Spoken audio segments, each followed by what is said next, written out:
시청자 여러분, 4월 4일 11시에 선고가 나온다는 어제 기사를 보고 난 뒤에요. 오늘은 세상이 많이 바뀌었습니다. 너무 희한한 건요. 저쪽 애들이 갑자기 좀 조용해졌는데요. 조용해진 게 그냥 조용해진 게 아니에요. 어떻게 조용해졌는지 아세요? 이렇게 볼이 이렇게 나와가지고요. 뭔가 심통이 가득 난 것 같아요. 박찬대 오늘 사진을 보고요. 전 깜짝 놀랐습니다. 아무튼 4월 4일 11시에 선고를 한다고 했는데요.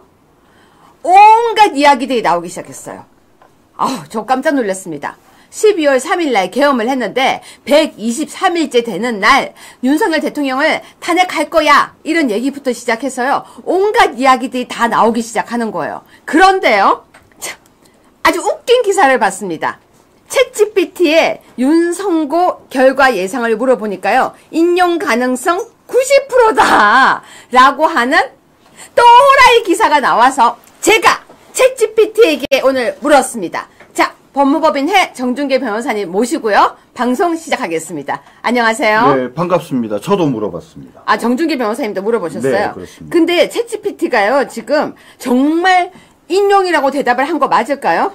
제가 보기에 챗GPT가요, 눈치가 한 10,000단쯤 되는 것 같아요. 그게 뭐예요? 물어보는 사람이 속마음을 정확히 알고, 네. 그 사람이 원하는 대답을 해주는. 에이, 설마요. 그런 것 같아요. 아니, 그러면 AI 판사 나오면 어떡합니까? 원래 AI 판사는 그러면 안 되는데, 네. 지금 챗GPT는 AI 판사가 될 자격이 없는 거죠. 그게 아니에요. 챗GPT에 질문을 요상하게 넣으면은 이상하게 대답을 해요. 네. 요상하게 넣으면 이상하게 대답해요. 저는요, 기사를 6개를 넣었습니다. 기사 6개를 넣었는데요. 제 챗GPT가 대답한 걸 보여드리겠습니다. PD님, 제가 빨갛게, 네, 확대해보세요. 이 제 거예요, 제 거. 발음도 막 헛나오네. 정 변호사님, 기각 가능성이 높다고 생각된대요. 네네네. 그 이유는? 자, 여러분, 제가요, 챗GPT에게 뭐라고 넣었냐면요. 윤석열 대통령 기사를 쫙 다 집어넣었어요.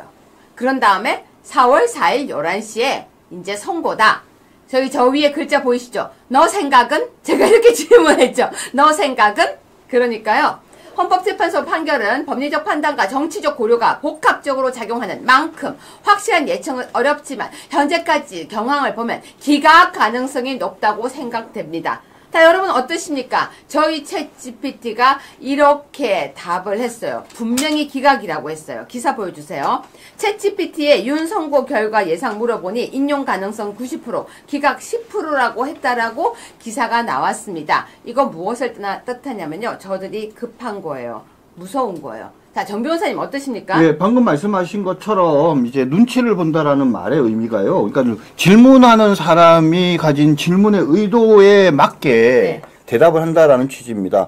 뉴스원 기사인데 윤주현 기자라는 사람이 뭐라고 질문했는지를 확인할 수는 없지만 결론적으로 얘기를 하면 결국은 비상기업의 위헌성이 인정되고 중대한 헌법 위반으로 판단된다라는 정보를 넣어주면 인용 가능성이 당연히 90% 나오는 거죠. 네, 그렇습니다. 다시 제 거 보여주십시오. 여러분 걱정하지 마십시오. 그래서 제가 챗GPT에게 물었더니 기각 가능성이 높다라고 AI 판사가 이렇게 답을 했습니다. AI 판사는요, 윤석열 대통령 4월 4일 기각이라고 선고를 했습니다.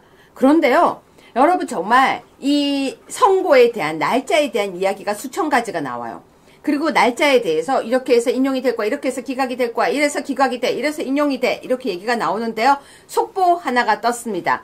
이재명 위증교사 항소심 첫 재판이 5월 20일 날 진행된다고 합니다. 자, 이게 무엇을 뜻할까요? 윤석열 대통령은 기각돼서 돌아오시고 이재명은 이제 갈 시간이 되었다는 겁니다. 이재명 위증교사 항소심 첫 재판 5월 20일 진행. 정 변호사님 이거 어떻게 보십니까? 예, 지금 항소심 첫 재판, 위증교사의 항소심 첫 재판이 5월 20일 날 진행될 뿐만 아니라 결심되는 날짜도 6월 총괄로 이미 잡혀져 있는 걸로 알고 있습니다. 네. 따라서 이재명의 위증교사 항소심 사건은 아마 7월 초쯤 되면 여러분들 여름휴가 가기 전에 결정이 될 것 같고요. 경우에 따라서는 대법원에서 사건이 합해져서 처리될 수도 있겠죠. 만약에 늦어지면. 그런데 현재 지금 항소심에서 무죄 받은 사건은 파기 재판 가능성이 높다라고 이 방송에서 설명드렸지 않습니까? 그래서 이 위증교사 항소심은 나중에 오히려 항소심에서 유죄가 선고돼가지고 경우에 따라서는 저는 법정 구속도 될 수 있다라고 생각합니다. 네, 그렇습니다. 여러분 지금 이재명은요, 경우에 따라 법정 구속이 될 재판들이 줄줄이 남았기 때문에 잠시 일희일비하지 마시라고 이야기를 드리겠습니다. 제가 오늘 재밌는 걸 준비해왔습니다. 문영배 4월 4일 선고일 지정에 대한 숨겨진 비밀 9가지를 제가 가져왔어요. 제가 한 땀 한 땀 다 만들었습니다. 그거 하기 전에 3번 뉴스 다시 한 번만 보고 가겠습니다. 여러분 이거 제가 몇 번 했는데요. 탄핵이 기각이 되면 단식에 들어가겠다. 김상욱이 피하 식별 요구한 여당이라는 기사인데요. 제가 깜짝 놀랐어요. 이거 제가 방송했던 것 같은데요. 탄핵이 기각이 되면 단식. 그럼 각하가 되면 단식 안 한다는 얘기예요. 갑자기 이걸 딱 보는 순간 각하인가? 김상욱이 기각이 되면 단식이라고 했으니까 각하되면 단식 안 한다는 얘기잖아요. 제가 어제 다시 한번 이걸 보는데요. 각하인가? 우리가 그 사이 잠시 잊고 있었는데 이 김상욱이 뭘 알고 각하라고 떠드나? 여러분 좀 이상한 거예요. 안 이상하세요? 김상욱이 기각이 되면 단식한다고 했으니까 각하되면 단식을 안 하게 돼요. 갑자기 제가요. 상욱이가 뭘 아나? 이런 생각이 들었는데요. 제가 시청자 여러분들께 재미난 질문 하나 던지겠습니다. 네. 8명이 있지 않습니까? 네. 만약에 각하가 아니라는 사람이 4명, 네. 각하 의견이 4명, 4대4예요. 네. 자, 그러면 주문이 어떻게 나올까요? 어떻게 나와요? 각하예요, 기각이에요? 각하가 과반수가 안 됐잖아요. 네. 그리고 각하가 아니라 적법한 요건을 갖췄다도 과반수가 안 되잖아요. 네. 4대4. 네. 자, 주문이 무엇일까요? 어떻게... 결론. 그 해석은 어떻게 되냐면 인용하는 의견이 과반수가 안 되면 각하하는 게 맞습니다. 그럼 각하가 나올 수 있네요. 4대4면 각하예요. 4대4면. 잠깐만요. 여러분, 4대4면은 각하래요. 김상욱이가 기각이 되면은 단식한다 그랬어요. 그럼 각하가 나오면은 단식 안 한다는 얘기예요. 갑자기 어제 놀랬는데요. 근데 제가 더 놀랬던 건요. 어제요. 근데 그냥 단식이 아니잖아요. 죽을 때까지 단식인데요. 기각이면 단식한다고요. 예, 각하면 때까지. 안 나온다고요. 안 한다고요. 죽을 때까지. 그러니까 각하면 안 하는 거죠. 자, 시청자 여러분, 그런데요. 백분 토론이었나? 무슨 그런 프로가 있었는데요. 그 프로에 보수 측 2명이 누가 나왔는지 아십니까? 바로 김상욱과 이준석이었어요. 제가 자료화면 준비했습니다. 저 두 사람이요. 보수의 얼굴로 나왔어요. 100분 토론. 토론이 아니고 말도 안 나와요. MBC. 제가 얼마나 제가 놀랐으면요. 100분 토론 그렇겠어요. MBC 100분 토론. 이준석과 김상욱이 보수의 얼굴이라고 합니다. 여러분, 제가요. 이거 보는 순간 에라이 이것들아 이런 생각이 들었습니다. 자, 지금부터 제가 준비해온 유여회 4월 4일 선고일 지정 문영배의 숨겨진 9가지 이야기 공개하겠습니다. 첫 번째입니다. 마은혁 포기 공개해주세요. 마은혁 포기입니다. 1번입니다. 마은혁 포기.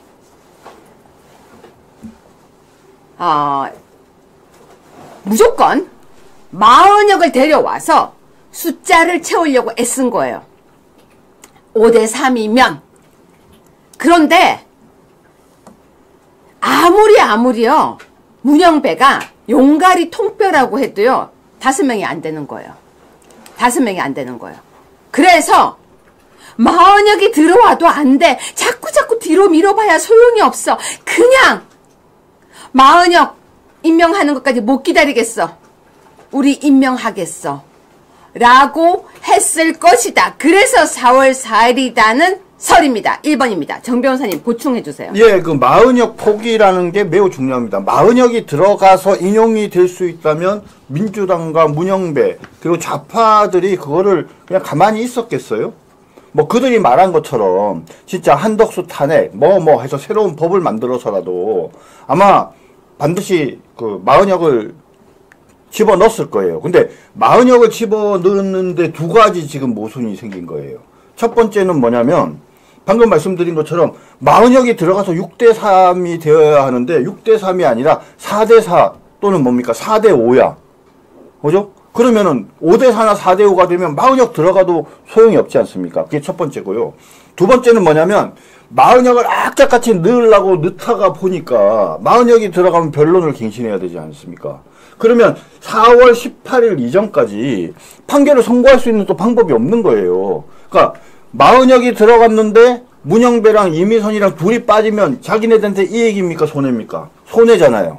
그러니까 마흔역을 포기할 수밖에 없었던 것이고 그래서 선고일자를 잡은 것이다. 네. 5시 30분부터는요. 고성국 박사님이 함께 해주실 겁니다. 5시 30분에 고성국 박사님이 오신다고 지금 전령사가 들어와서 제 앞에서 지금 계속 윙크를 하면서 박사님 오신다고 지금 윙크를 하고 있습니다. 네. 네, 시청자 여러분. 지금 그러면은 첫 번째는 마흔역 포기가 이유였는데요. 4월 4일 지정하게 된 두 번째 이유 공개하겠습니다. 바로 공수처 고발이 큰 역할을 한 겁니다. 아무리 문대행이요. 용가리 통뼈라고 해도요. 자기 동료들이 지금 공수처에 계속 고발되고 있고 이 공수처에 고발되면 골치 아픈 거 알아요. 문대행도 자기와 자기 동료들이 고발되는 걸 원치 않을 것이고 공수처에 이것저것 계속 자기들이 끌려다닐 걸 생각하니까 골치가 아플 것이라는 이야기가 있습니다. 그래서 4월 4일에 바로 지정을 했다고 합니다. 정 변호사님 소개해 주세요. 공수처 고발된 내용이 뭔지 아시죠? 직무유기입니다. 누가 고발됐습니까? 지금 보수우파 쪽 헌법재판관이라고 얘기하는 정영식, 그 다음에 김복향, 그 다음에 그 세 분, 그렇게 박세창인가요? 그분 세 사람이 됐어요. 이유는 뭡니까? 아니, 지금 탄핵 인용되는데 이 사람들이 자꾸 시간 끌고 있다. 별개 의견 내고 그런 소수 의견 내고 막 이러면서 판결문 쓰는데 시간 끌고 있다. 그래서 직무를 유기하고 있다. 정당한 이유 없이 직무를 유기하고 있다는 이유로 고발을 한 거예요. 그러니까 김복향과 우리 그 정 재판관이 항의를 한 거죠. 야, 네가 문영배 네가 지금 뭐냐면 판결 선고하지 않고 자꾸 마흔역 임명되는 거 보자고 질질 끌고 있는 거지.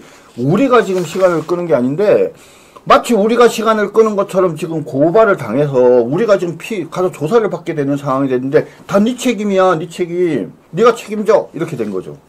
그래서 문영배가 화들짝 놀래갖고 4월 4일을 잡았다. 네, 맞습니다. 두 번째가 공수처 고발인데요. 4월 4일로 문영배가 잡은 이유는 공수처에 고발되는 것이 너무 묵직해서 너무 부담스러워서였다는 이야기입니다. 세 번째 공개합니다. 바로 세 번째도 큰 영향을 미쳤다고 합니다. 바로 줄 탄핵 상황입니다. 생각해보세요. 문영배도 일하기 싫어요. 그런데 이거는 다 탄핵시켜서 데리고 오겠다더니 갑자기 뭐라고 하는지 아세요? 국무위원들 다 탄핵시키겠대요. 띠로리 뭐야? 우리 헌법재판관들 쉬지도 못하고 나 지금 그만두고 나가야 되는데 이건 아니에요. 뿐만이 아니라 헌법재판관들이 다 뭐라고 하는 줄 알아요? 야 문대행 넌 그래 넌 나간다고 쳐. 우리 어쩌라고 줄 탄핵 상황 다 온대. 다 헌법재판소 마비야. 그냥 빨리 판결하자. 자, 정 변호사님 소개해 주세요. 네, 맞습니다. 거기에다가 또 무슨 법까지 냈어요. 임기 연장법도 냈잖아요. 문영배랑 이미선이 도망가고 싶은데 도망도 못 가게 이상한 헌법재판소법 개정안을 만든 다음에 줄탄핵을 다 해버린다는 거는 방금 말씀드린 것처럼 앞으로 가까운 시일 내에 헌법재판소에 탄핵 소추 사건이 10여 건이 더 생긴다는 이야기 아닙니까? 더군다나 여러분 10여 명이 줄탄핵이 되면 뭡니까? 국무회의가 기능을 정지하고 그 정도 되면 이거 거의 이제 내란적 상황 아닙니까? 그래서 준비했습니다. 그 다음 카드입니다. 민주당 내란 행위야. 민주당 내란 행위야 하면서 갑자기요 국민의힘에서 내란으로 고발이 들어간 겁니다. 누구까지? 어준이 떠준이까지요. 그리고 제명이도요. 그리고 초선 의원들 와르르르까지 민주당이 내란 행위로 고발이 되니까요. 갑자기 문대행에게 모두가 째려봅니다. 야, 선고 안 해가지고 너 때문에 이렇게 되는 거 아니야? 네. 소개해 주세요. 빨리 선고를 하지 않고 계속 시간을 끌게 되면 왜 지사를 하고 그냥 4월 18일 지나서 몰래 도망가는 것이 원래 문영배의 계획이었는데 지사를 하고 도망가달라고 하다 보니까 막 민주당에서 이제는 모든 국무위원들을 다 탄핵 소추하겠다고 하고 심지어는 김어준이가 누구까지 하라 그랬어요. 헌법재판소 재판관도 하라고 그랬지 않습니까? 그러니까 자기가 탄핵당할지도 모르는 그런 상황에 지금 처하니까 그죠? 이 민주당의 내란 행위를 사실상 방조하는 상황이 돼버린 거죠. 그래서 빨리 이거 결정을 해야 우리가 이게 사건도 더 이상 하지 않고 도망갈 수 있겠다 싶으니까 에이 모르겠다. 그냥 4월 4일날 선고하고 가야지 이렇게 된 겁니다. 네, 그런데 더 충격적인 게 등장합니다. 바로 손해배상 청구 소송을 하겠다고 조국 땅에서 얘기를 한 거예요. 골치 아파요. 여러분 있잖아요. 아무리 헌재 재판관이든 누구든 손해배상 청구 소송이 만약에 들어오게 되면요. 일단 대응을 해야 돼요. 근데 이상한 악수를 둔 거예요. 손해배상 청구 소송? 금액도 분명히 많이 적을 거예요. 근데 만약에 내가 민사에서 지면 자, 문영배를 쳐다보고 있는 나머지 7명의 헌법재판관들이 뭐라고 했을까요? 너 때문에 우리 이렇게 되는 건 좀 아니지 않니? 거기다가 우리 개선이는 분명히 이렇게 얘기했습니다. 무조건 탄핵이야! 그러니까 다른 사람들이 뭐라고 했을까요? 네 혼자 탄핵한다고 안 되잖아. 안 되는 거 알면서 계속 우기지 마. 손해배상 청구 소송까지 받았는데 이제 그냥 좀 그만하자. 정 변호사님 소개 좀 해주세요. 예, 그렇습니다. 뭐 법리적으로 얘기하자면야 손해배상 청구 소송을 하더라도 그렇죠 기각이 될 가능성이 많은데 아니 헌법재판소 재판관이 이거 손해배상 청구 소송 당해갖고 답변서 쓰고 그죠 또 변호사 선임할 거예요 어떻게 할 거예요? 본인이 직접 나갈 것도 아니죠. 이거 고민스럽지 않습니까? 좀 점잖게 우아하게 헌법재판소 재판관 마치고 좀 살고 싶었는데 완전히 지금 뭐 똥물에 들어가서 지금 엉뚱한 짓 해야 되는 상황이 될 수 있으니까 에이 빨리 그냥 선고하자 이렇게 된 거죠. 자, 그 다음입니다. 바로 이재명 선고가 무죄 나온 것이 문형배에게 부담이 됐을 겁니다. 왜냐면요. 이재명이 무죄가 됨으로써 문형배는 뭐라고 생각하냐면 재명이가 살아서 움직인다. 나를 얼마나 더 덜덜덜 볶을까. 그냥 여기서 도망가자. 어차피 내가 여기선 선택할 수 있는 게 없어. 그러면서 저는 솔직히요. 이때 문형배가 이렇게 생각했다고 생각합니다. 우리를 연장하는 법안을 왜 만들어! 나 연장되면 안 돼. 연장되기 전에 빨리 도망가야지. 재명이가 돌아와서 무슨 법을 만들지 몰라. 그냥 튀자라고 생각했을 거라고 생각합니다. 그 다음 건 바로 넘어갈게요. 더군다나 문재인, 네. 그렇죠. 자기 조카의 고손자인 재인이가 네. 야 빨리 선고하라고 했잖아요. 네, 재인이가 그렇게 했죠. 재인이가. 네, 그렇습니다. 그런데 그 다음에 더 충격적인 게 나오죠. 대통령 지지율이 너무 높아요. 윤석열 대통령 지지율이 40%대 이상을 움직이면서요. 많은 사람들이 절대로 윤석열 대통령 탄핵 안 돼라고 하는 사람들이 팽팽하게 맞서고 있습니다. 그러니까요. 이건 아니다. 대통령 지지율이 너무 높으니까 그냥 빨리 하는 것이 낫겠다라고 생각을 한 것입니다. 탄핵 재판이라는 것이 법률 재판, 헌법과 법률에 의한 재판이기도 하지만 여론 재판이고 정치 재판이라는 얘기 누누이 말씀드렸잖아요. 9명 중에 6명 이상이 찬성해야 되고요. 8명 중에 6명이 찬성하려면 75%예요. 달리 표현을 하면 뭐냐면 국민들 가운데 최소 67%에서 많게는 한 75% 정도가 이상이 찬성을 해야만 탄핵이 가능하다. 탄핵할 수 있다라고 생각하는 게 맞는 거죠. 근데 지금 대통령 지지율이 40% 중반대고 그 다음에 고작 탄핵해야 된다는 것이 한 55%, 60%밖에 안 되지 않습니까? 그러니까 이 정도를 가지고 대통령을 탄핵한다. 아이고 간 떨리죠. 헌법재판관. 네, 그런데요. 여러분한테 소개했던 기사 기억나십니까? 김어준이가 초선 6명에게 줄 탄핵, 재판관도 탄핵하라라고 이야기를 했었습니다. 바로 동료들이 항의입니다. 다른 재판관들이 야 우리 이러다가 탄핵안에 올라가고 탄핵되면 네가 책임질 거야? 야 그만해 고마해. 문대행, 너 이제 그만해. 너 이제 며칠 뒤에 나가잖아. 그냥 말년에는 말년 병장은 떨어지는 낙엽에도 조심하라는 거 너 모르니? 너 군대 안 갔니? 너 그냥 그만하고 이제 나가. 그리고 나가기 전에는 너 잘 알잖아. 회식하고 그 다음에 한 10일 정도 휴식하는데 쉬어. 무슨 재판하려고 그래. 라고 해서 4월 4일 날 했다는 거예요. 자, 그런데 마지막 게 저는 제일 크다고 생각합니다. 정 변호사님이 주장하셨던 건데요. 마지막 9번째 왜 4월 4일 선고일을 지정했는지를 보여드리겠습니다. 제가 아주 어둡게 만들었습니다. 문영배가 퇴임 후 자신의 미래를 생각하면 답답했을 겁니다. 정 변호사님 소개해 주세요. 예, 그래서 퇴임 후 미래 때문에 저는 사실은 문영배가 그냥 갈 줄 알았어요. 왜냐? 자, 어차피 탄핵 기각은 예정돼 있는 건데 지가 탄핵 기각하고 그만두는 게 낫습니까? 아니면 고민하고 결정이 안 난 채로 도망가는 게 낫습니까? 둘 다 바람직하지 않지만 문영배 개인의 입장에서는 오히려 두고 도망가는 게 나아요. 퇴임 후 미래를 고려하면. 그랬는데 저 퇴임 후 자기의 미래를 제대로 이렇게 고려를 못하고 결국은 끌려가가지고 선고를 하자라고 잡힌 게 아까도 말씀드렸잖아요. 아니 문영배가 시간을 끌면서 지금 선고일자를 잡지 않고 있는데 선고일자 잡는 거는 지금은 이제 재판장 권한대행인 문영배가 하는 거지 않습니까? 그러고 있는데 갑자기 좌파 쪽에서 뜬금없이 정영식 재판관과 김복형 재판관을 고발을 하니까 얼마나 화가 나겠어요. 죄예요, 죄. 형배 때문이에요 라고 얘기를 하고 싶은데 언론에다 대고는 얘기하지 못하니까 결국은 헌법재판관들 회의할 때 야, 너 하나 살라고 우리 동료가 말해 이렇게 고발당해도 괜찮은 거야? 네가 사람이야? 이제 이렇게 된 거죠. 근데 피디님 왜 정준길 변호사님 얼굴이 물결이 치죠? 아 너무 웃겨요. 지금 정 변호사님 얼굴이 물결이 막 쳐요. 그래요? 네, 순간 너무 재밌었어요. 네, 저희 피디님한테 제가 일렀습니다. 물결 치고 있어서 일렀습니다. 여러분 저는 물결 안 치죠. 정 변호사님만 물결 치네요. 네, 시청자 여러분, 제가 9가지로 만들어 봤습니다. 문형배가 왜 4월 4일에 선고를 하려고 만들었는지. 자, 이렇게 내용을 9가지 만들었는데, 제가 만들었어요. 만들었다고 생각하면 박수를 좀 보내주세요. 제가 만든 9가지 근거를 보면 어떻게 보이십니까? 탄핵은 당연히 4대4?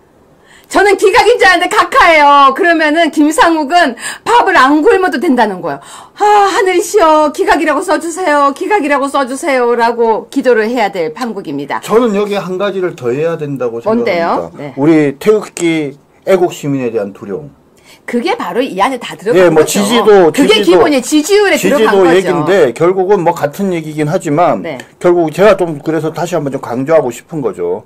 쟤네들이 예전에 박근혜 대통령 할 때는 설렁설렁하고 지네 마음대로 그냥 해버렸거든요. 근데 요번에는 그 전례를 내세우면서도 자기 마음대로 못하는 이유가 뭐냐? 우리 보수우파 국민들이 각성하고 깨어나서 또 이전의 경험을 가지고 제대로 잘 대응을 하기 때문에 저들이 그들 마음대로 못한다. 대통령에 대한 지지도가 40대 중반에 들어서고 뭐 오프라인에서 우리가 얼마나 정말 치열하게 그 좌파랑 비교가 안 될 정도의 그런 오프라인에서 좀 활동들과 그리고 집회들을 하고 있지 않습니까? 그런 것이 저는 문영배를 포함한 헌법재판소 재판관들에게 두려움을 줬다. 국민의 무서움을 알게 해줬다 이렇게 생각합니다. 네, 여러분의 승리입니다. 헌재 앞에 지키시고 광화문을 지키시고 여의도를 지키시고 전국을 지키시고 태극기를 들고 움직이신 여러분의 승리가 될 것입니다.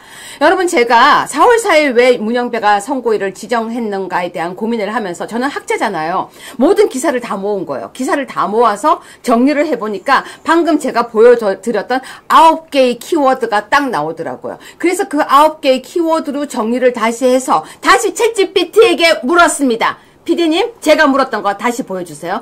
그렇게 키워드를 넣고 챗GPT에게 물었더니 저희 챗GPT는 윤석열 대통령은 기각의 가능성이 높다라고 대답을 했습니다. 아까 무슨 말랑코 같은 그런 인용 가능성 90%요? 말도 안 되는 이야기를 했습니다. 고성국 박사님 오셨어요. 자리를 모시겠습니다. 안녕하세요. 안녕하세요. 박사님 제가 오늘 챗GPT를 얼굴 그려봤습니다. 네. 여러분 제가 박사님 얼굴 그린 거 한번 보여드리겠습니다. 박사님 지금 근데 어디서 오셨습니까? 예.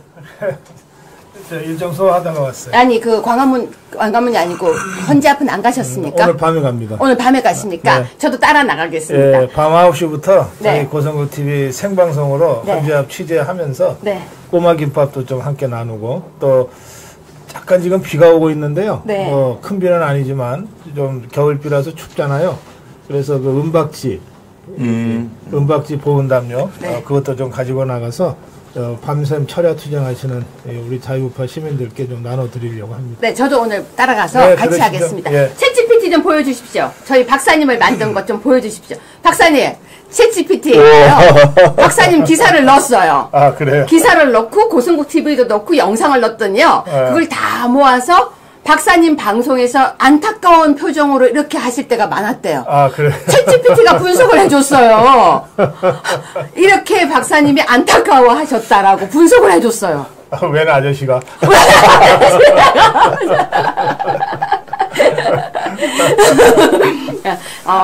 챗GPT가 이렇게 얘기했습니다. 박사님이 되게 안타까워 하시고, 이 대한민국을 걱정하고 있다. 이렇게 하면서 저 표정을 만들어주는 거예요. 그래서 제가 오늘 박사님 모시기 전에 네. 이걸 만들어서 준비를 해놨었습니다. 네. 고맙네요. 오늘요, 챗GPT가 윤석열 대통령 선거 결과를 물어보니까 인용 가능성이 90%고 기각이 10%라는 엉터리 뉴스가 나오길래 네. 제가 바로 다시 조사를 한 거예요. 예. 그러니까 기사가 저렇게 나왔어요. 챗GPT에 물어보니까 인용 가능성 90%, 기각이 10%다. 네. 그래서 제가 저게 거짓인 걸 반박하기 위해서 네. 제가 9개의 키워드를 준비했습니다. 윤석열 대통령 4월 4일 선고일 지정한 문영배에 숨겨진 9가지 이유, 제가 9개의 키워드를 정했고요. 네. 그래서 챗GPT에게 물었더니 답을 챗GPT가 기각이라고 나왔습니다. 네. 네, 제가 저렇게 위에다가 너 생각은 어떠니? 라고 물었더니 기각이라고 물었습니다. 그래서 4대4 그 기각인데요. 저거는 이제 질문하는 사람이 어떻게 질문하는가에 따라서 대답이 좀 다를 수 있잖아요. 네, 네. 키워드를 어떻게 기입하느냐. 그러니까 좌파들이 저런 장난질을 참 잘 쳐요. 그래서 저도 따라서 같이 계속 하고 있어요. 근데 헌법재판관 요즘 재판이 하도 엉터리가 많아서 네. AI 판사 도입하자는 얘기도 있지만 네. 이 재판이라고 하는 것은 AI가 대체하기 어려운 영역이 좀 있잖아요. 그게 뭐 어떤 거냐면 우리가 흔히 법관의 판결을 할 때 법과 양심에 따라서 한다 이렇게 되어 있잖아요. 네. 근데 이 법이라고 하는 것은 AI가 수십만 개의 판례를 종합해서 만들어낼 수 있을지 몰라요. 법리라고 하는 건. 근데 동시에 양심이라고 하는 게 이게 일종의 사회적 양심이고 시대 정신인데 그것까지 챗 GPT가 해석해내는 건 쉽지 않을 거예요. 거기에다가 특히 이 헌법재판은 국민 여론을 또 굉장히 중요하게 생각하거든요. 네. 또 단순한 법리가 아니라 판결 이후에 우리나라에 미칠 영향에 대한 예측까지 해야 되거든요. 네. 예, 그런 점들을 종합적으로 고려해서 해야 되기 때문에 챗 GPT나 또는 AI 수준의 그 예상을 우리가 참고할 수는 있지만 역시 그것보다는 우리가 지난 4개월 동안 어떻게 움직였냐 또 국민 민심이 어떻게 변화가 있었냐 사실 변화가 굉장히 극적으로 있었잖아요. 네. 완전히 분수령처럼 확 꺾이는 시기가 있었잖아요. 그렇죠? 이 아시아 탄핵 정국이 투데이에서. 시작됐던 넉 달 전과 지금을 생각해 보면 너무 많은 변화가 있었어요. 처음 시작할 때 막막했었죠. 처음 시작할 때는 사실은 솔직히 얘기하죠. 우리 자유파 진영의 그 정치인들이나 지도자들 또 저희들 같은 자유파 유튜브들도 절대 다수 큰일 났다. 이번에는 예, 이거 네. 탄핵 당하겠네. 다들 그렇게 생각했잖아요. 근데 안 싸울 수 없어서 시작한 거지. 사실은 처음부터 대통령이 뭐 잘못했냐? 계엄령이 뭐가 문제인데 그게 무슨 내란이라고 처음부터 주장하고 나온 사람들은 그렇게 많지 않거든요. 계엄이 계몽이라는 단어를 쓰고 부정선거 얘기가 나오고 이러면서도 사람들이 약간 확신을 못 가지고 있다가 네. 대통령의 메시지가 나오기 시작하면서 박사님이 읽어주시면서 그렇죠. 예. 그때가 기회였어요. 예, 그리고 1230 세대가 넉 달 전과 지금 얼마나 크게 바뀌었습니까? 완전 바뀌었죠.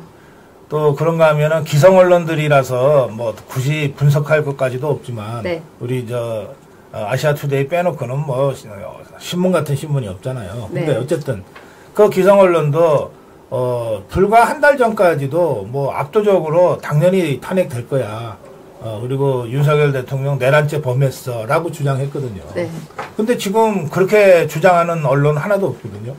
다들 양비론 정도로 가는 거지. 예, 좌파 언론들조차도 좀 이렇게 돌아온 거예요. 발을요, 발을 양쪽으로 놓고 있어요. 아, 그렇죠. 네, 겁나서. 국민의힘은 또 얼마나 바뀌었습니까? 네, 네. 그 의원님들도 지금 많이 나오고 계시고. 국민의힘이 처음부터 탄핵 쪽에 섰잖아요. 그럼요. 그리고 사실은 지금까지 탄핵 정국 넉 달 동안에 국민의힘은 공식적으로는 탄핵 저지 투쟁을 단 한 번도 한 적이 없어요. 네. 그러네요. 예, 소속 의원들, 네. 윤상현 의원, 나경원 의원, 박대출 의원 같은 몇 명의 의원들이 우리 자유파와 함께 탄핵 저지를 위해서 투쟁했지만 국민의힘은 공식적으로 그 사람들은 개인 자격이야. 맞아요. 당은 공식적으로 탄핵 저지 투쟁 안 해. 지금 이 시간까지 그렇거든요. 네. 그러니까 이런 모든 상황을 보면 넉 달 전과 지금 정말 바뀌어도 완전히 바뀐 거죠. 상전벽해된 거죠. 예, 이런 상황, 이 역동적인 어떤 그 민심의 변화와 그 한국 정치 상황의 변화를 AI 챗 GPT 다 담기는 어려울 거예요. 그런데 초기에는요, 아마 12월 1일 때는 기억나실 거예요. 박사님 방송에서도 하셨는데, 그 불비 대선 다 준비하느라고요. 아, 예. 이사 가겠다는 사람들도 있었고요. 지방에서 이사 오겠다고 대선 준비하기 위해서 이삿짐을 쌌다 풀었다가 뭐 이런 얘기도 쓰는 사람도 있었고, 뿐만이 아니라 다들 기웃기웃거리면서 이번 선거는 이런 얘기를 다 하고 있었어요. 그러니까 언론도 전부 차기 대권 주자 1대1 대결 같은 거 맨날 조사하고 이렇게 그랬죠. 얼굴 이렇게 나오고요. 근데 그 중에서 이거는 우리가 그 사람 걱정을 해줄 일은 아닌데요. 예. 그 국민의힘에 전에 있던 사람인데 성은 한씨요. 예. 이름은 뒤에가 뭐 쌍기역이라고 하는 사람이 있대요. 근데 그 사람이 출판 기념회를 하고 책을 출판했는데 사실 제일 폭삭 망해수다가 그 사람이래요. 지금 사람들이요 지방으로 돌아다니려고 하는데 아니 돌아다닐 수가 없대요. 부산인가 어디 갔다가 한번 혼나고 난 뒤에부터. 저희 아침 고성우 TV 아침 방송에 네. 부산에서 활동하는 우리 애국 가수 최욱 가수가 잠깐 출연했었어요. 네네. 근데 이분이 주로 서면에서 활동을 해요. 네. 예, 서면에서. 그러니까 부산에는 광복동에서 집회하시는 분들 있고 네. 서면에서 활동하는 분들이 있는데 저 부산의 제일 큰 서점이요. 네. 서점이 서면에 있거든요. 네네. 네. 그러니까 이제 이 서면에서 주로 활동하니까 이분이 한동훈이가 그 서면에 와서 팬 사인회. 네. 네, 사인회. 네. 이거 한다는 소리를 듣고 분기탱천에서 사람들을 모았는데 한 1000명이 모였다. 와. 분기탱천한 사람이 1000명이면 네. 완전히 어떻게? 근데 거기 한동훈이 한 딸 할매들 네. 한 6명인가 뭐 있었대요. 저때 아니 그래가지고 뭐 저기서 들어가서 사인 받은 사람도 있나 봐요. 네. 사인 받은 사람들이 왜 사인 받았냐 봤더니 나와서 찢는 거. 그러니까요. 나와서 찢느라고 사인을 받은 사람들이 있다는 거예요. 아니 그 퍼포먼스를 하더라고요. 네. 요즘은요 사인 받고 그 앞에서 찢는 거 하더라고요. 그래서 한동훈이가 서면에서의 팬 사인회랍시고 했다가 완전히 폭망해가지고 그 이후에 어떤 활동도 못 한다는 거예요. 그러니까 폭삭 망했수다. 예. 아니 제가 폭삭 망했수다 하는 건요. 수고하셨습니다. 그 뜻이에요. 여러분. 아니, 박사님은 그 사투리 알아들으시죠? 제주 사투리요. 폭삭 망해수다. 저 깜짝 놀랐어요. 저는 그게요. 폭삭 망해수다 뜻 때문에도 웃었습니다. 오늘 박사님이 아침 방송하신 것 중에서 보다가 제가 한참 웃었던 게 있습니다. 문재인과 문영배는 집안 사람이었다. 박사님. 이게 무슨 같은 문씨라서 뭐 무슨 인척관계일 거라고는 다들 그렇게 생각해요. 예. 근데 구체적으로 무슨 공파 몇 세손 이것까지는 몰랐잖아요. 그렇죠. 근데 보니까 뭐 문영배가 할아버지 뻘이더군요. 고조 할아버지요. 예. 예, 예. 증조 아니고요. 고조. 3세대 차. 고조. 32대 35대. 그래서 사람들이요, 요즘 그 조사를 한대요. 어디에 있는 사람들, 예를 들어 단체장이 누구면 그 성이 그게 몇 %인가. 그 조사를 하는 게 요즘 또 나오고 있어요. 예. 근데 의외로 오시성을 가진 단체장이 있는데 그 단체 안에 오시성이 엄청 많더래요. 이제 이게 문영배가 이제 문재인이랑 그런 집안 관계고 문재인이가 지명했잖아요. 문재인이가 지명할 때 다 그런 거 를 보고 했을 것 같은데 동시에 이 문영배는 이재명이랑은 연수원 동기고 그렇잖아요. 네. 친구 사이라고 그러고 서로 인사를 주고받는. 자, 그러면 문영배 이자는 한쪽에는 문재인이 쪽에 다리를 걸치고 한쪽에는 이재명이한테 다리를 걸치고 있었잖아요. 예? 네. 그런데 넉 달 전에 그 탄핵 국면 초기에서는 문재인이도 이재명이도 다 윤석열 탄핵이다 이렇게 생각을 했을 거예요. 네. 그러니까 이제 문영배도 별로 갈등이 없었겠죠. 네. 근데 이제 국면이 급격하게 바뀌면서 이게 탄핵이 현실적으로 도저히 안 될 것 같잖아요. 그리고 이재명이는 이제 2심에서 이제 한 두어 달 잠명을 연장하게 됐고 이렇게 되면서 문재인 문빠들과 이재명 세력 간의 이제 갈등 관계가 다시 현실화되잖아요. 그 시점에 문영배가 결국은 친구 따라간 게 아니라 집안 따라간 것 같아요. 네. 아, 결국은 그냥 네. 집안. 근데 그 집안 우리나라는 좀 무섭더라고요. 그래서 이 문영배가 막판에 지가 실력도 안 되기도 하지만 그 무슨 백판이라며. 백판. 향판, 예. 향판. 향판이자 백판 맞습니다. 아, 백판. 흑판이 아니라 향판. 네, 백판이라면. 그러니까 이게 뭐 워낙 근본도 없는 자예요. 예, 그런 자가 실력도 안 되기도 하지만 이 문재인이 쪽에서 뭐 그렇게 강력하게 그 윤석열 파면 쪽으로 드라이브를 안 거는 것 같으니까 실력도 안 되는 데다가 그러니까 중간에 그냥 탁 손을 놔버린 것 같아요. 그래서 지금 문영배가 헌법재판소 소장 권한 대행이긴 하지만 그러니까 그 변론할 때는 얼마나 이자가 그 정말 화나게 했어요. 네. 근데 지금은 거의 손을 놔버린 것 같아요. 그래서 4월 4일 11시 선고일이 좀 우리의 요구대로 그렇게 잡힌 것 같습니다. 그 언론의 기사에 나왔더라고요. 그 고성국 박사님이 4월 4일이어서 4대 4라고 기사가 나왔어요. 보셨습니까? 그래요? 아니 기사가 나왔어요. 기사 나왔습니다. 기사 나왔어요. 검색해 보세요. 아니 뭐 제가 얘기한 게 뭔 기사가 됩니까? 박사님이 얘기하신 게 기사 고성국 박사 4월 4일 4대 4라고. 그 고성국 박사님으로 고성국 박사로 고성국 검색하면 4대 4 나와요. 이렇게 4대 4 나옵니다. 그게 나왔다니까 그 기사 진짜 제가 나왔어요. 그래서요 그걸 보고 엄청 웃으면서 박사님이 4대 4라고 한 게 이게 기사에 나왔네. 박사님 말씀하신 게 기사에 나왔어요. 아 그래요? 네, 공식적으로 기사에 나왔습니다. 아니 기사거리가 그렇게 없나? 너무나 당연한 얘기를. 네, 그래서 제가 그걸 준비했습니다. 네, 찾아서 빨리 그 좀 링크를 저희 PD님에게 드리세요. 그리고 박사님, 재미있는 의미 있는 기사가 하나 나왔어요. 네. 중국인들 집회 구경도 하지 말고 가지도 말아라고 중국 네. 대사관에서 나왔잖아요. 네. 그거 의미 있는 거죠. 아 그럼요. 중국 대사관도 이제 그 대통령 복귀가 확실시 되니까 네. 어쨌든 앞으로 2년간은 윤석열 대통령을 상대해야 될 거 아니에요. 그리고 올해 11월에 경주에서 아페 회의 열리잖아요. 네. 여기 그 시진핑이가 오는 것이 거의 확정된 상태거든요. 네. 그러면 우리나라에서 아페 회의 열리니까 윤석열 대통령이 의장 역할을 해야 되잖아요. 네. 그러면 곧 만날 건데 여기서 그 자기네 그 중국인들이 계속해서 이 탄핵 시위에 나가서 뭔가 뭐 사고라도 생겼다. 네. 중국인이 여기 왜 우리나라 집회에 왔냐라고 했던 구체적으로 신분이 진짜로 밝혀졌다. 아주 골치 아프잖아요. 그러니까 몸단속 시작한 것 같아요.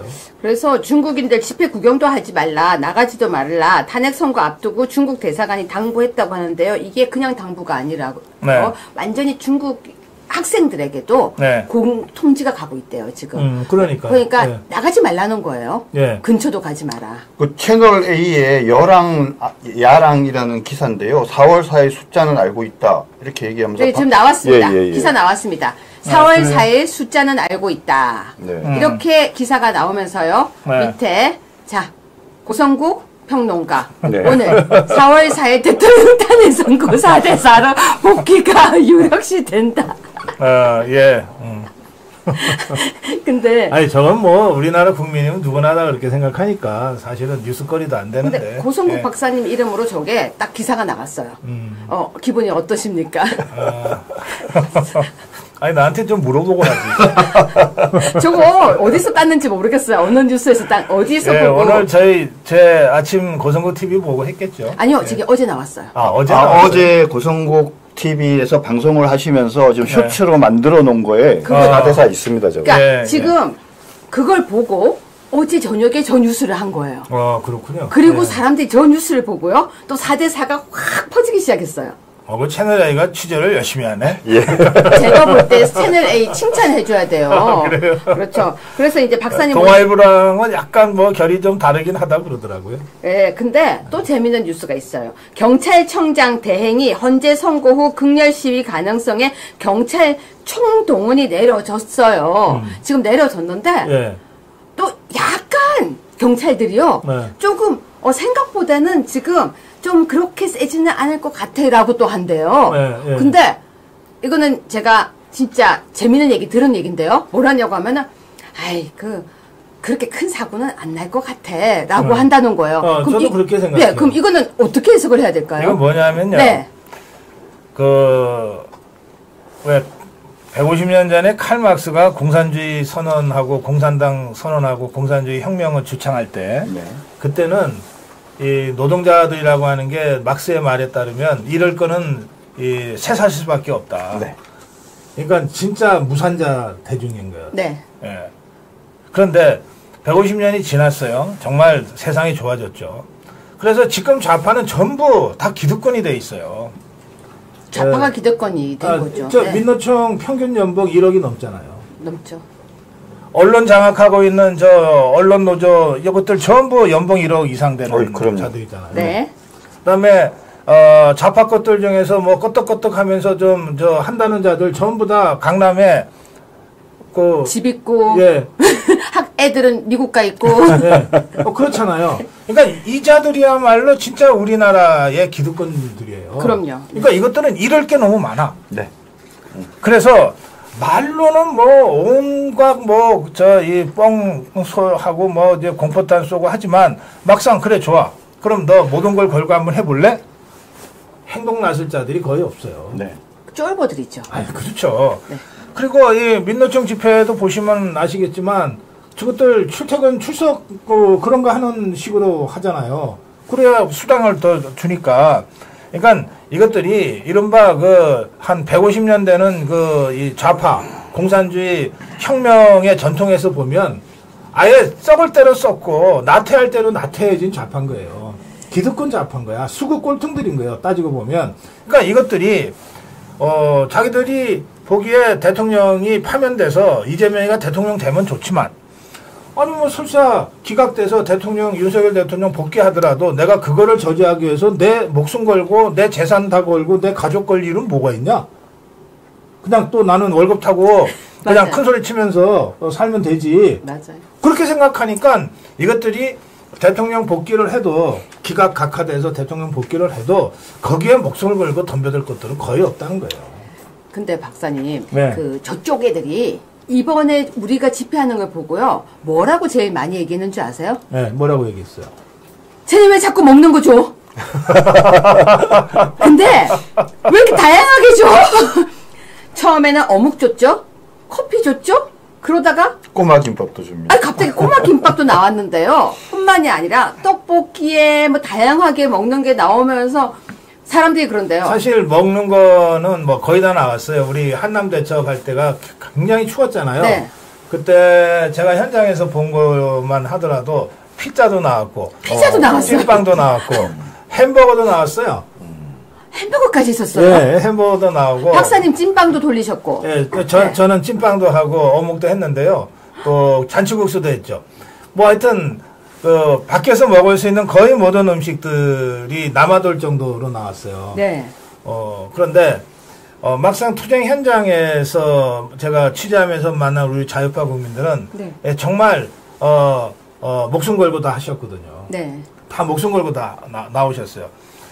그래서 한남 대첩 때가 참 지금도 생각이 나는데 무지무지 추운 날이고 한남동이라고 하는 게 위에서는 남산에 산바람 막 골바람 내려오고 밑에서는 강바람 불어오고 그런 데잖아요.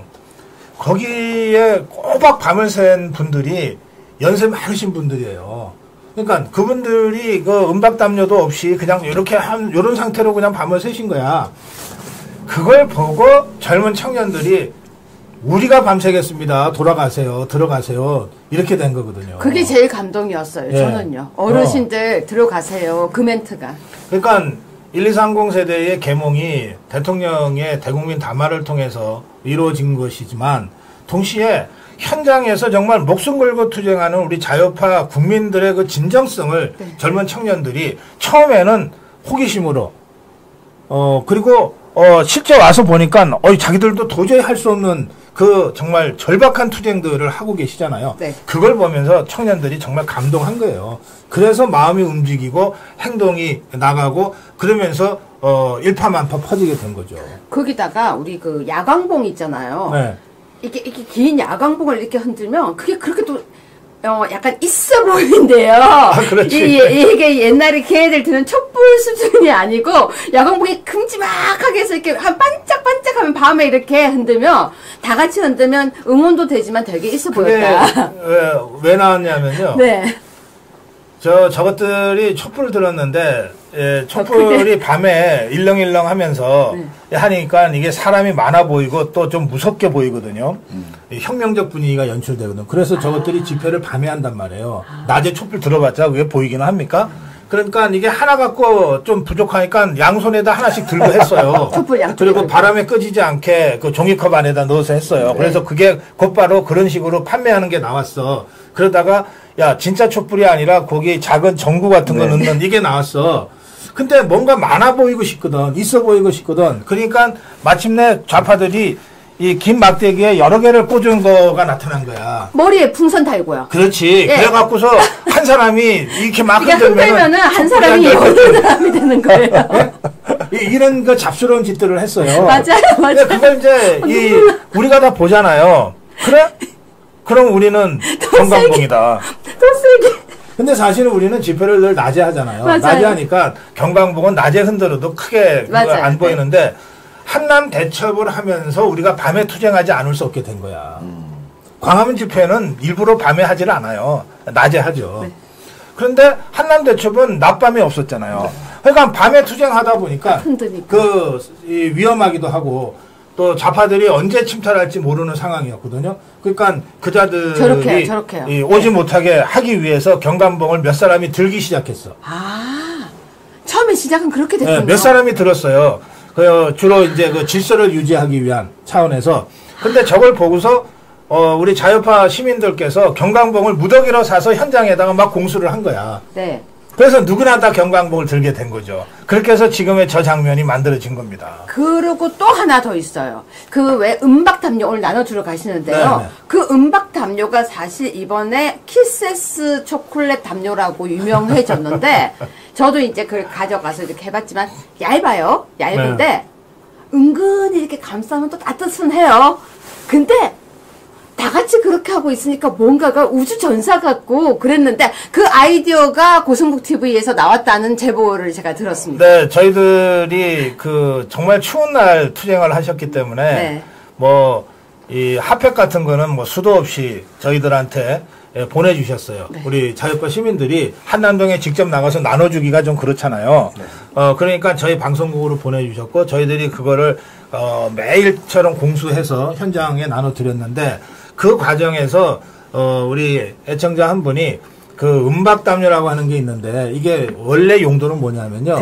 등산할 때 그 요쪽 저 부분은 요만해요. 아, 그걸 저 부분은 봤어야 되는데. 네. 저 부분은 저 절반쯤 되거든요. 네, 요 네. 스마트폰. 네. 그래서 이렇게 팩 같은 데 넣으면 네. 있는지 없는지도 몰라요. 네네. 근데 그게 이제 조난당하거나 뭔가 그랬을 때는 그거를 풀면은 이렇게 큰 천이 되잖아요. 네. 이걸 하면 체온이 3도 이상 유지가 돼요. 근데 그것도 큰 거죠? 그럼 크죠. 네. 이 저체온증에서 3도를 유지할 수 있다는 게 얼마나 큰 건데, 이게 목숨을 왔다 갔다 좌우할 수 있을 정도의 그거예요. 네. 예, 저체온증이라는 게, 우리 인계점에서 마이너스 1도만 떨어져도 저체온증이 들어오잖아요. 네. 그러니까 그야말로 그게 조난 시의 긴급 그 생명 보조장치예요. 이제 그게 한 3도 정도의 보온 효과를 준다는 거를 이제 산을 다니시는 분들이 아시고, 야, 그거라도 한번 씁시다. 네. 이래서, 근데 이게 잘 안 쓰는 물건이거든요. 그러니까 이거요. 아는 사람도 없고. 잘 몰랐어요, 사람들이. 쿠팡이 없어요. 그래서, 쿠팡이나 다이소에는 없어요. 그래서 이게 등산 전문점에 이거 있는 데를 아는 분들이 전국의 이 등산 전문점을 다 연결을 해갖고서 사 모은 거야. 그렇게 된 거군요. 네, 사 모아서 1차 몇백 개를 저희들한테 보냈어요. 네. 그걸 가지고 급하게 한남동에 나가서 촬영하시는 분들한테 나눠드렸거든요. 그래서 저 음박담요 장면이 만들어지게 된 거예요. 근데 왜 우리가 그걸 시작했는데 자들이 그걸 쓰기 시작했어요? 좋은 거는 저것들도 알거든. 아니, 근데 여기. 사실은 좌파들이 지적재산권을 침해한 거 아닙니까? 맞아요. 아니, 그 우리 쪽에서 한 건데요. 갑자기 지들도 그걸 쓰고 있는 거예요. 예. 음박지를 다 하나씩 쓰고. 여기서 받아갔나 본데요? 그랬을 수도 있어요. 그러니까 저게 좌파인지 아닌지를 구별하기가 쉽지가 않잖아요. 네. 그래서 저것들이 뭔가 하고 받아가서 해보니까 좋으니까 저것들도 했겠죠. 그러니까 그들도 그걸 하나씩 뒤집어 쓰고 받았다고. 저거 그거 댓글 봤었어요. 예. 우리 쪽에 와서 오뎅을 먹고 갔대요. 근데 두 번 왔다 갔다, 이거 진짜 제가 직접 들은 얘기인데 두 번 왔다 갔다 했는데 이 사람은 좌파예요, 좌파. 근데 거기 가 있다가 한남동에서 너무너무 그쪽에 먹는 게 배가 고프고 맛있어 보여서 가서 했는데 갑자기 그러대요. 이재명 개 땡땡이라고 외치라고 하더라고요. 자기는 이재명 반대. 갑자기 한 젊은 애가 딱 보더니 얘 이상하다고 저리 자꾸 간다고. 야, 내가 주는 건 상관없는데 너 이재명 개땡땡이라고 외쳐봐 이랬대요. 근데 자기가 오뎅을 들었는데 지금 이제 오뎅을 든 손으로 왼쪽에는 떡볶이를 들어야 했는데 떡볶이를 이렇게 하는데 땡땡이라고 외쳐봐 그러더래요. 자기가 있잖아요, 비굴하게 외치고 떡볶이를 받아갔대요. 그래서 자기 그 다음부터 양심이 찔려서 집회를 못 나간대요. 아니, 이재명 대땡땡이라고 자기가 외쳐서. 예, 저는 저 좌파처럼 보이는 사람도 얼마나 춥고 배고프면 와서 이거 얻어가겠냐 싶어서 다 드리라 그랬어요. 다 드리라 그랬어요. 지금 갖고 올라왔어요. 이거 지금 박사님 말씀하신 게 지금 이건데요. 제가 사실 되게 얘기하고 싶었던 재밌는 게 하나가 있어요. 박사님이 이걸 헌재 앞에서 이걸 나눠주셨던 거예요. 근데 국회의원들, 국민의힘 국회의원들이 이걸 받은 거예요. 박사님한테 받은 거예요. 근데 여러분 이 크기가 생각보다는 커요. 생각보다는 큰데 많이 못 받고 두 사람이 하나를 받은 거예요. 차마 다른 시민들이 있으니까 두 개 주세요를 못하고 양심이 있으니까 한 개만 받은 거예요. 근데 이걸 어떻게 하고 있냐면요. 이건 진짜 제가 박사님 이거 좀 잡아보세요. 이거 좀 여기 좀 지켜주세요. 이게요. 박사님 이렇게 약간 덮어보세요. 두 사람이서요. 이거 같이 이걸 이렇게 덮었는데요. 이게 덮었는데 이게 추운 거예요. 그러니까 서로 이렇게 당기면은 한쪽에서 또 당기고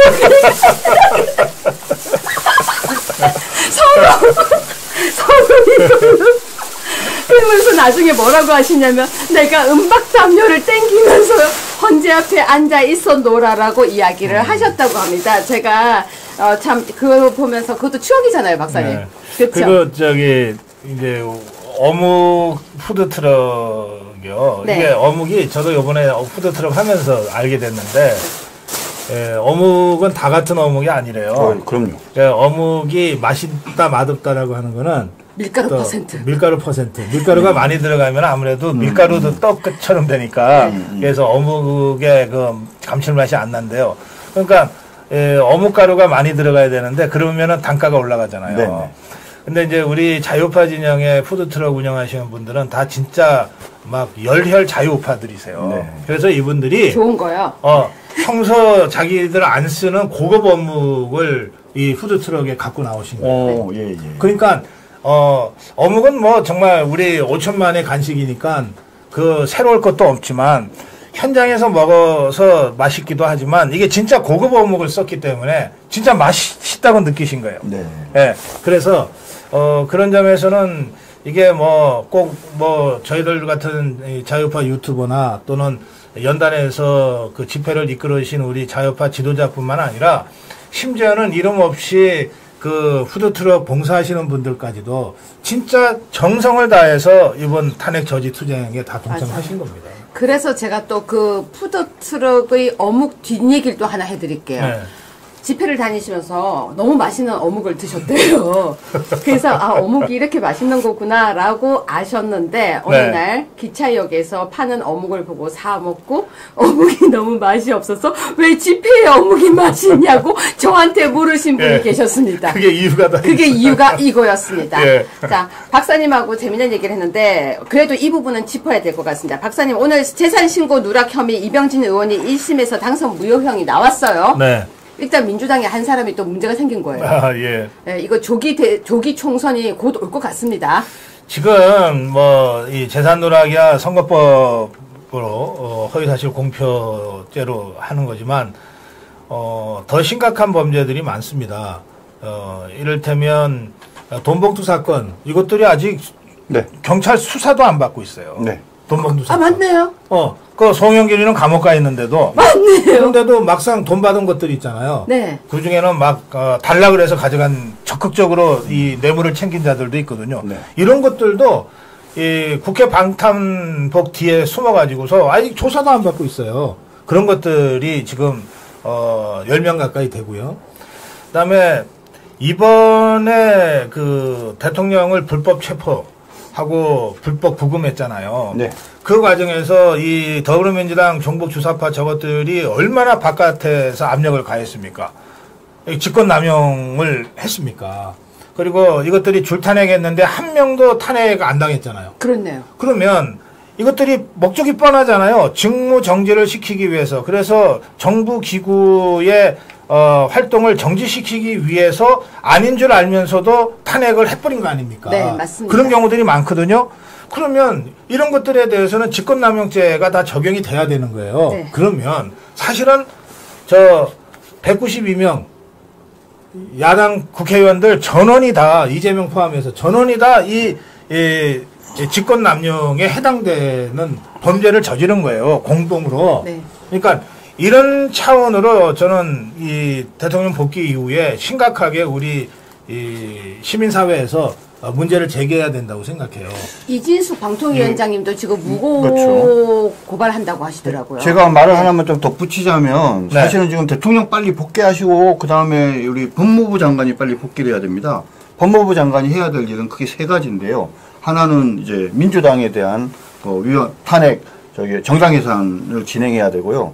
두 번째는 뭐냐면 방금 공수처장 등을 포함해서 지금 문제가 되는 사람들 있지 않습니까? 그 사람들에 대한 신속한 수사를 하게 만드는 것이고, 세 번째 중요한 게 있습니다.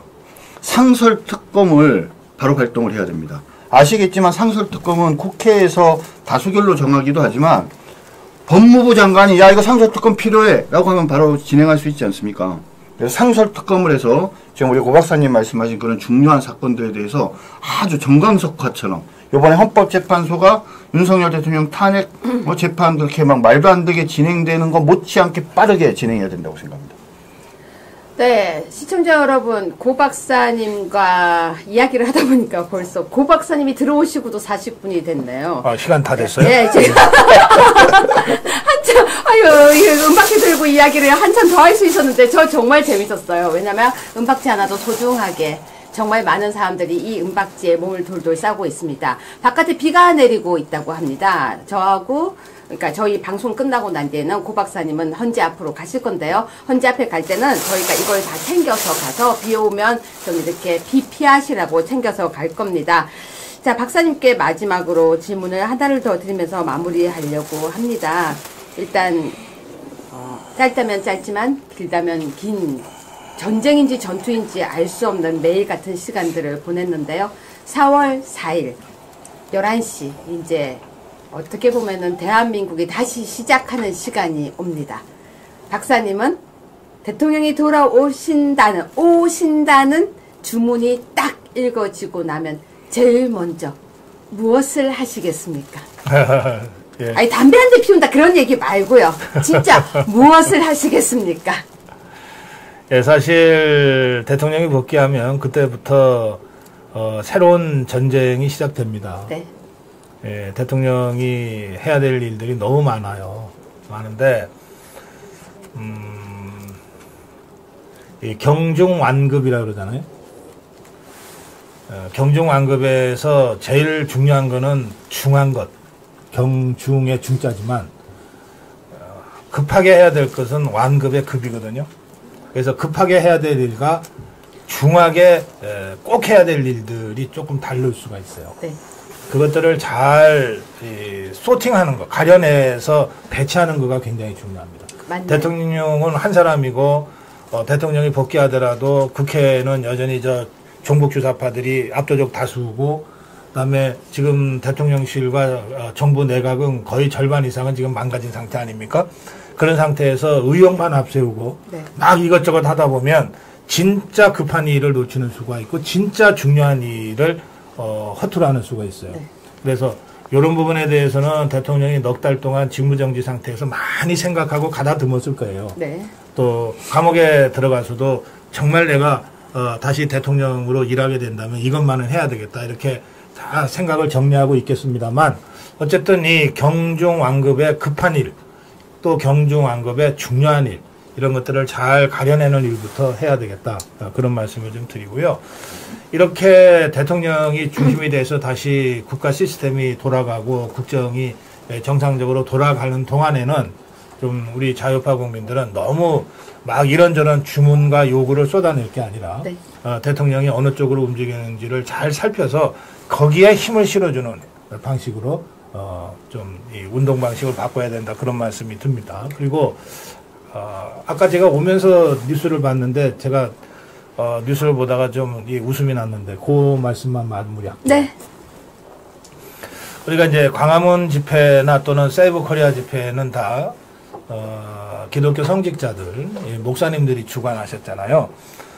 그런데 이 탄핵 저지 투쟁 과정에서 이 스님들과 또 불자님들이 삼보일배 투쟁과 삼천배 투쟁, 108배 투쟁을 통해서 함께 했어요.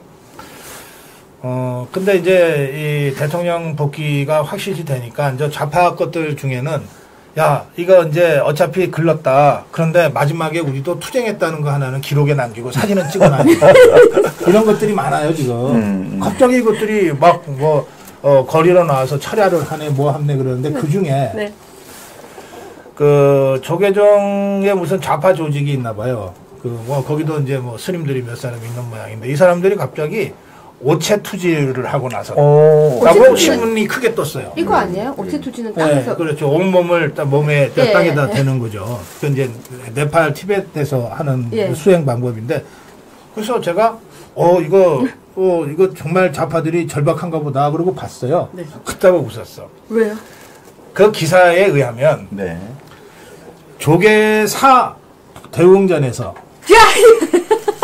조계사 대웅전에서 시작해서 안국역 6번 출구까지야. 그거 얼마 안 되잖아요. 100m도 안 돼. 아니 근데 그 100m 저기 장갑 봐요. 아니 쉬어도 무슨 이거 뉴스 잘 찾아주셨습니다. 지금 저거 하겠다는 거예요? 오체 투지가요? 아니 저걸 지금 하고 있는 거지. 그러면서 이제 대통령 파면하라고 지금 저 좌파 승려들이 지금 시위를 하는데, 아니 하려면 그래도 한 1000m는 해야지. 아니 그러니까 사람들이 이 지리를 잘 모르니까 야 이거 오체 투지 힘든 건데 이렇게 생각하실 것 같아서 제가 설명드리는 거예요. 조계사 대웅전 있잖아요. 그 조계사 대웅전에서 나와서 안국역 6번 출구 거기까지 한 100m도 안 돼. 거기까지요? 그거를 저렇게 쇼를 하면서 하고 있어요. 그러니까 막판에 사진 한 장은 남겨야지. 박사님 거기까지요? 네. 김밥집은 하나밖에 없고요. 그 사이에 커피 가게도 하나도 없어요. 아니, 그 사이에 그 정도로 짧은 거리에 김밥집이 딱 하나 있어요. 그래서 저것들이 급하긴 급했구나. 와. 막판에 저런 사진이라도 남겨놔야 나중에 나도 그때 싸웠어. 이런 소리 할 거 아니에요. 그냥 그 정도로 지금 좌파 것들이 절박해 있다. 그런 말씀 제가 드릴게요. 박사님 덕에 정말 마지막에 웃었는데요. 박사님의 호박죽이 너무 맛있었다는 이야기도 댓글에 달렸습니다. 네, 시청자 여러분, 저 구전독삼 잠시 읽고 올게요. 그래도 해야 됩니다. 잠시 광고 멘트 가겠습니다. 큐. 귀한 날 귀한 분을 박사님 오신 날 왜 자꾸 구전독삼 차는 안 주고 아니 구정납사만 안 주면서 자꾸 광고만 그러니까 빨리 한 잔 빨리 준비하라니까요. 최고의 선물 구전녹삼. 오늘은 나라를 생각하는 귀한 분을 위해 애국녹용 구정녹삼을 발음이 이상한 왜 발음이 이렇지 소개해드리겠습니다. 녹용 중 가장 비싸고 귀하다는 러시아산, 그중 천혜의 환경을 가진 아바이스크산 원용의 국내산 최고급 홍삼 약재 등을 넣어서 합성 첨가물을 일절 사용하지 않고 국내산 재료로 만들었습니다. 아토TV와 함께 대한민국 국민 모두 파이팅 하시라고 구전녹삼 33% 특별 할인합니다. 0504-0824-2172로 구전녹삼이라고 문자만 보내시면 전문 상담원이 전화 드리겠습니다. 자, 시청자 여러분, 또 박사님과 재밌고 웃고 한참 이야기를 하다 보니 진짜 50분 정도 방송을 했습니다. 저는 주마등처럼 지나가는데요. 이렇게 생각을 하면요, 갑자기 눈물이 울컥울컥한 순간도 많습니다. 그런데 제가 아까 박사님께 이런 질문을 했죠. 박사님, 현재 선고되면 제일 먼저 뭘 하실 거예요? 라고요. 근데 저는 제일 먼저 기억나는 게 박사님 단식하던 그날인데요. 박사님은 아까 이제 이렇게 또 비전을 말씀하셨지만 무엇을 하셔야 되는지 저는 댓글을 보고 알았습니다. 동자승님께서요, 잔치국수를 만들어야 돼서 박사님 나누셔야 된다고 합니다. 네, 그날은 잔치국수 먹는 날로 하겠습니다. 여러분, 4월 4일 11시는요, 4대4 1대1로 기각되면 안 될 것 같아요. 기각되면요, 김상욱이가 단식을 안 할 것 같아요. 각하가 돼야 될 것 같습니다. 네, 박사님, 우리 그날 기쁘게 다시 웃으면서 국수를 먹읍시다. 네. 네, 시청자 여러분, 그래.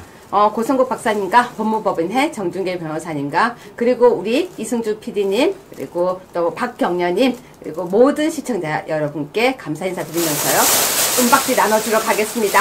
감사합니다. 네, 나중 9시에 생방송으로 뵙겠습니다.